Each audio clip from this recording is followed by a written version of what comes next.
Good afternoon. Thank you all for coming. My name is Chris Moreau. I'm the Mid-Hudson Region Vice President for NYSCOPBA.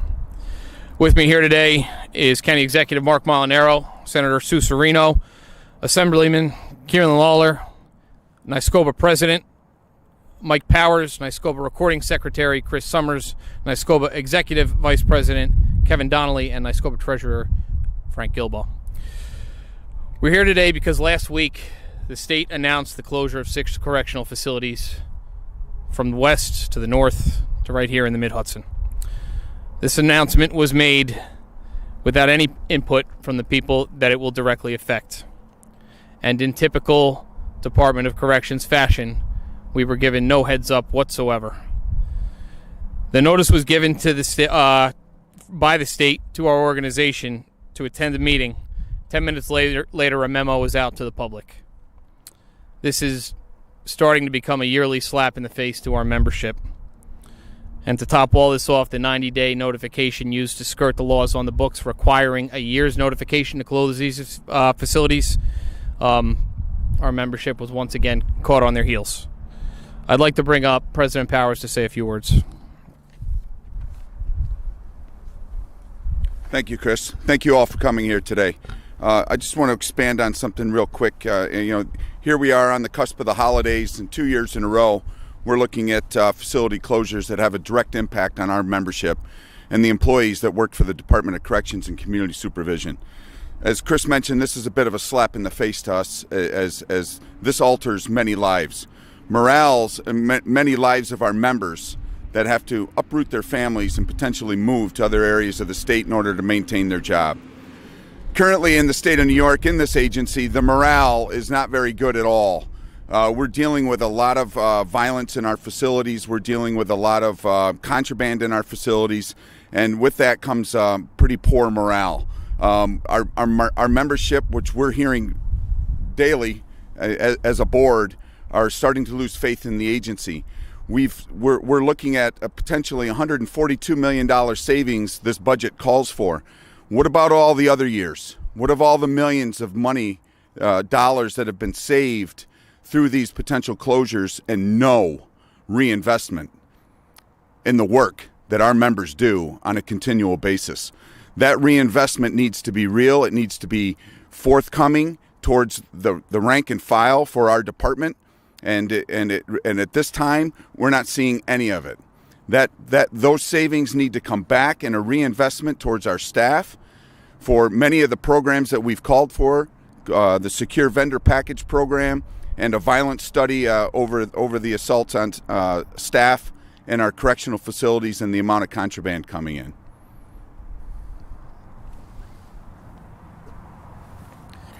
I'd like to bring up County Executive Mark Molinaro to say a few words. Thank you.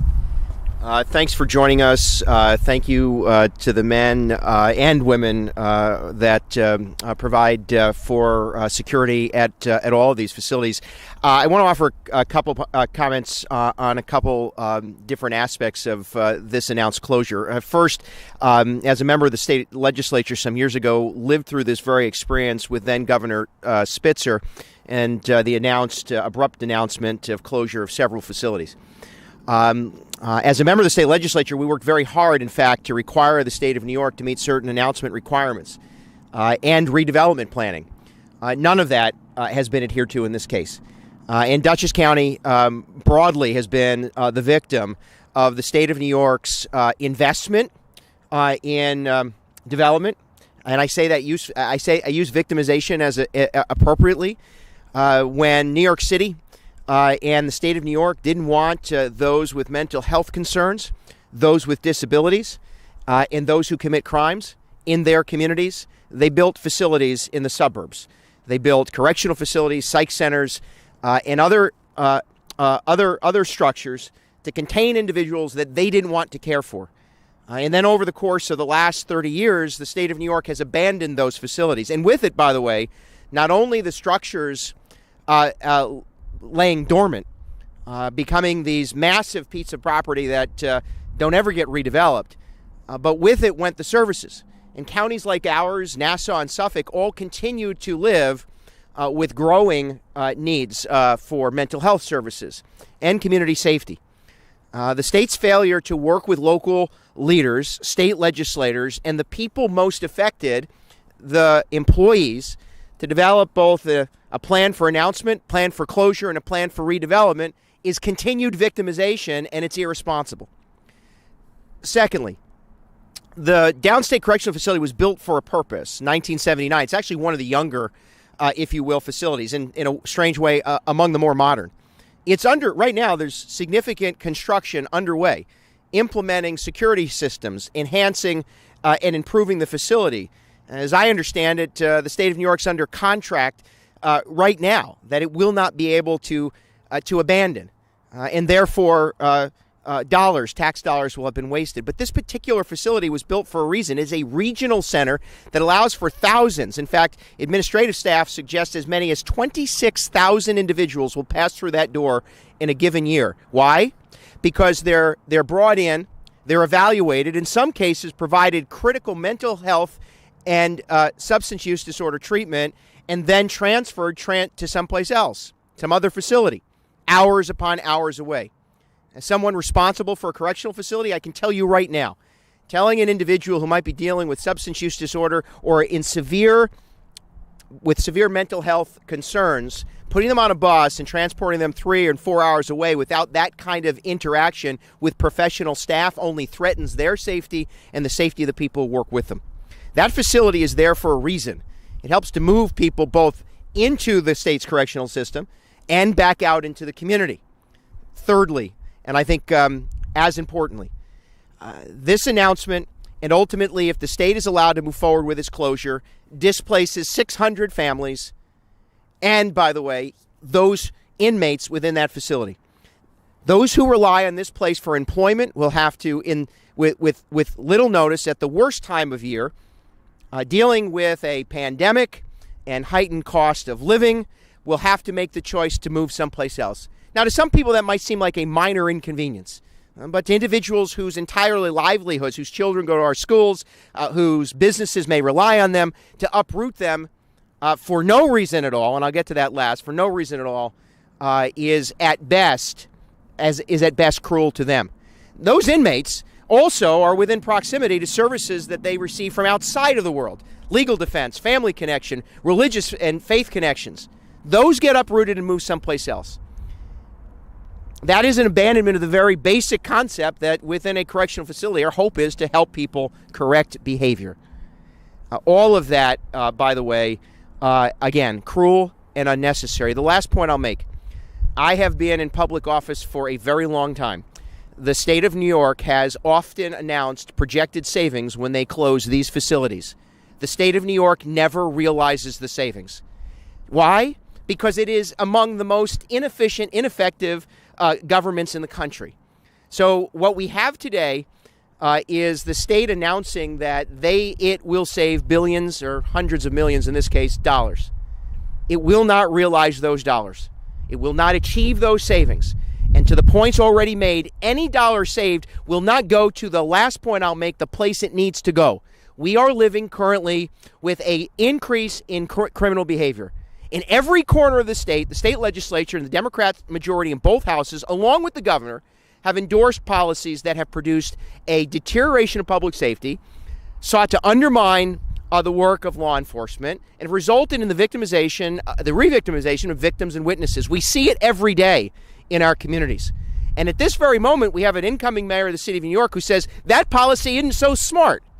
So here we have a situation where you have increased criminal behavior, increased crime, reduced public safety, and the state of New York thinks closing correctional facilities is a smart idea. It is not. And I said that was the last, but I'll say this. We're also being told that there's only 600 plus people in this facility. That is a convenient number. We have lived through the last 20 months of courts not functioning, officers and law enforcement being undermined, arrests down, courts not processing cases, and what that has meant to facilities like Downstate and ones that the one I operate, is a precipitous reduction and likely temporary reduction in inmate population.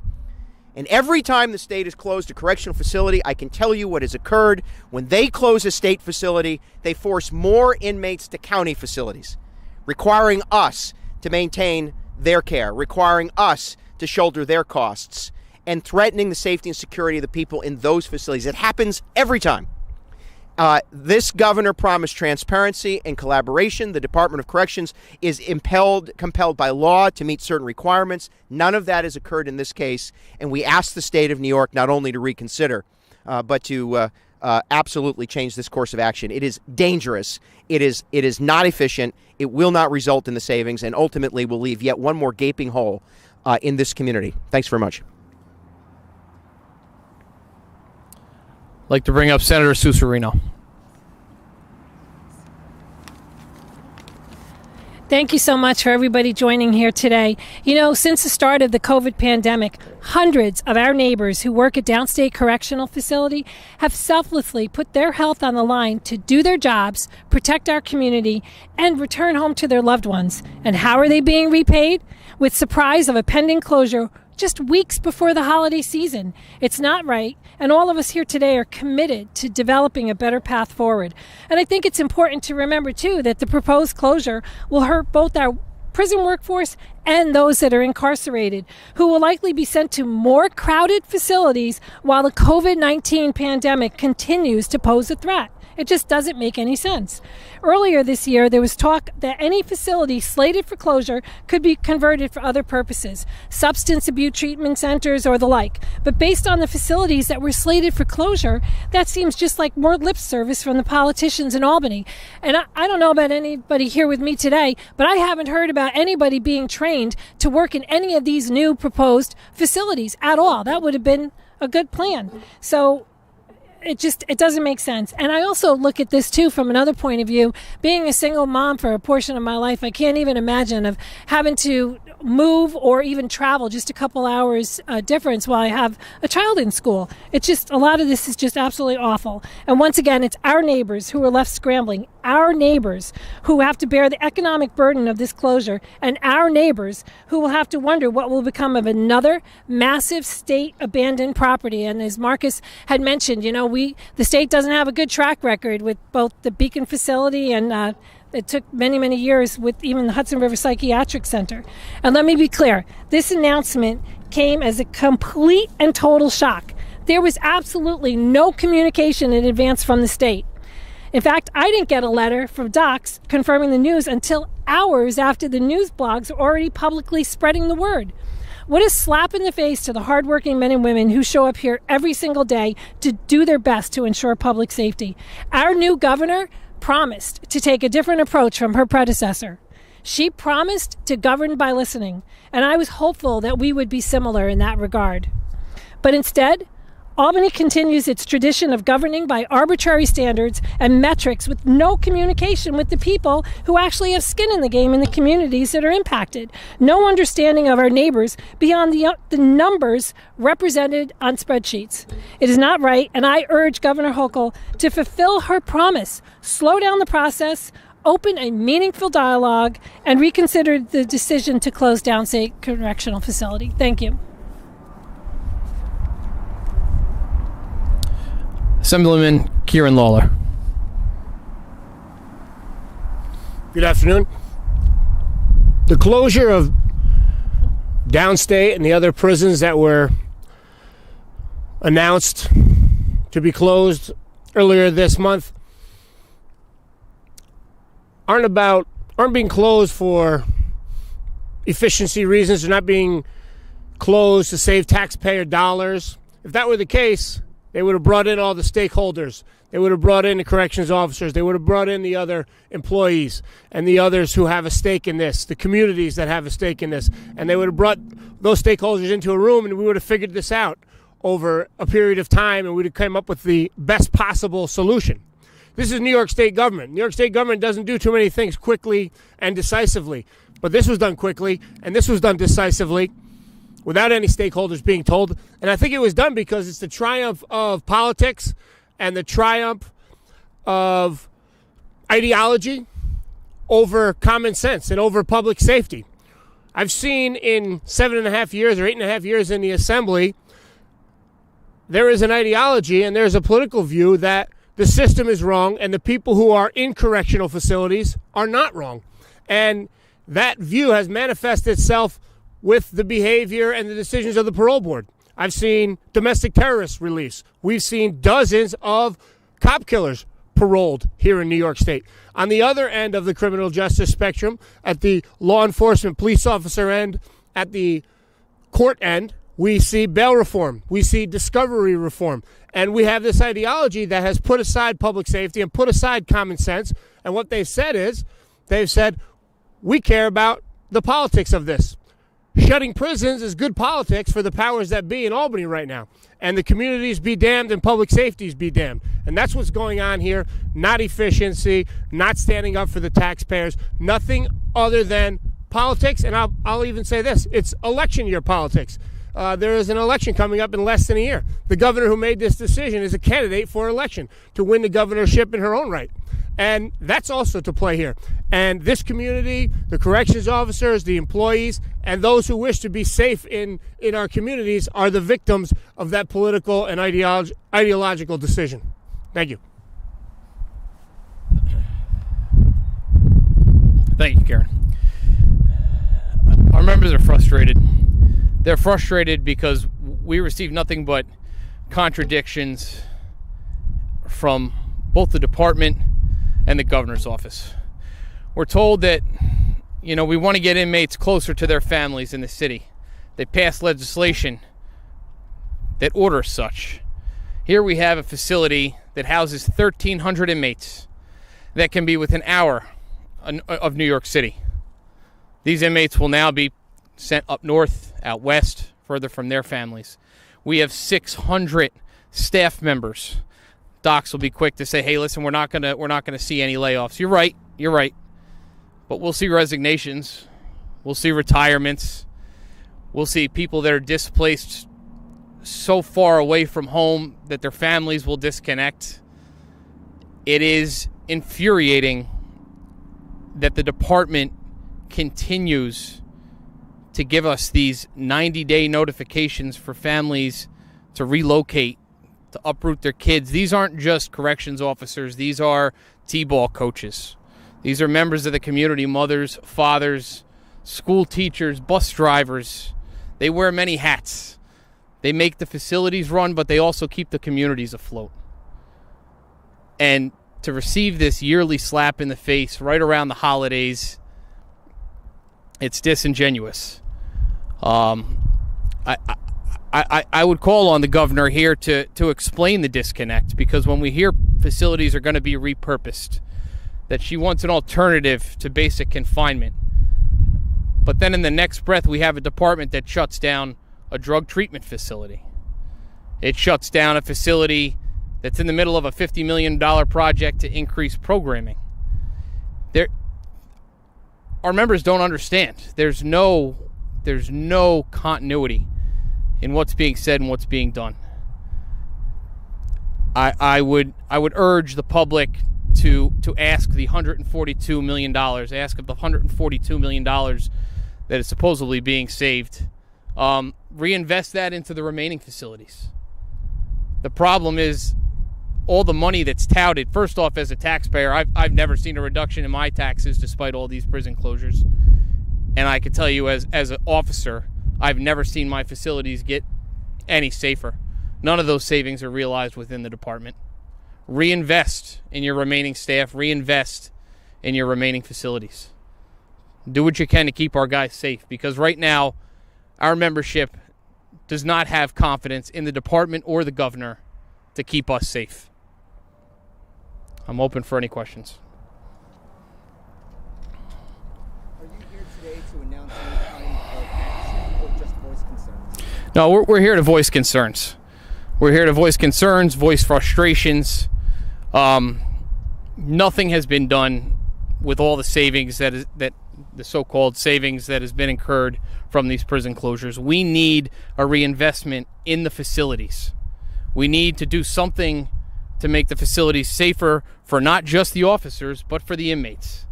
We've seen a 50% reduction in the inmate population, but a 100% increase in both inmate on staff violence and inmate on inmate violence. This has to be addressed, and the department has failed to address this for over a decade. So what are you doing about it? Currently, we have a federal lawsuit pushing back against the HALT legislation that was passed in the last session. We are actively asking all legislatures to consider a secure vendor program that will help the reduction of contraband, both dangerous weapons and dangerous narcotics that flow in and out of the facility. These are war cries that we've been asking for help from the department for years. We continuously get the lip service. We're working on it. Something's coming down the pike. Don't worry, it's happening. But it's not happening. The assaults continue. There was a staff assault at Downstate last night that sent officers to the hospital. This doesn't stop. Nothing gets better. No one does anything but provide lip service. And we're tired of it. So are you taking any kind of legal action or any kind of filing with the state, formal letters? We're willing to. regarding the closures? We're willing to do everything we can, everything within our power, to slow the closures, to have the legislature reconsider what they're pushing through. We have a session coming up in January, and quite honestly, every time the legislature's in session, our members are holding their breath because they're not sure what's going to come out the other side, what's going to put them in harm's way. So are you here to warn people? Chris, Go ahead. I don't think it's your questions are fine. Certainly, it's certainly not the responsibility of the people who work behind those walls to try to explain to state legislators why their lives are at risk. And at the end of the day, what we ought to be doing and will encourage residents all across this region. You don't have to drive much further than 2 or 3 miles down the road to see what happens when the state of New York abandons a correctional facility. So pick up the phone, get on the computer, and email your state legislator. Call your state legislator. Karen's here. Sue's here. Democrats are in the majority in both houses of the state legislature. They can decide to stop this. And by the way, under Governor Spitzer, despite his desire to close those facilities, it was Democrats in the state assembly working with Republicans, agreeing that you would not announce these midnight deal closures and abandon facilities without redevelopment plans or consideration of the fiscal impact, the financial impact of closure. So they have a responsibility as state legislators to the people who pay their bills, who pay their salaries.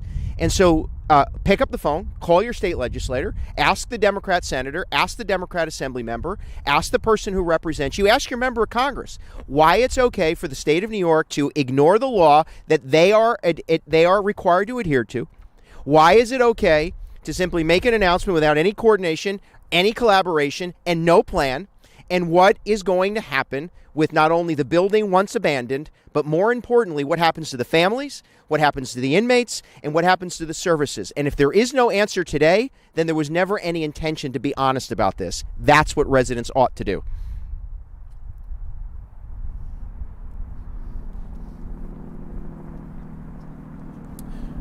Unless there's something further, that will conclude the press conference.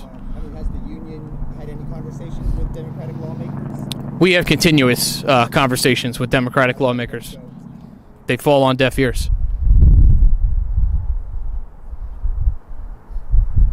So you're hoping that their constituents? We're hoping the constituents, the members of the community right here in Dutchess County, realize that there's going to be repercussions for closing a facility. They're not closing the facility because we're becoming a better society. We're not a safer society. The individuals behind the fence are the same individuals that are going to be behind you in the grocery store. And if you want a rehabilitated individual, closing facilities and stockpiling inmates in the remaining is not the way to get it done. Last thing, and then just one more thing. Do you believe that prisons need to consolidate in New York State at all? No, I believe prisons need to be repurposed. I believe they need, instead of closing prisons, space them out, increase programming, cut the capacities so that the incarcerated individuals will have opportunities to rehabilitate. But closing jails and stockpiling them on top of each other, it's bad for them. It's bad for the officers working in the facilities. It makes it more dangerous for everyone.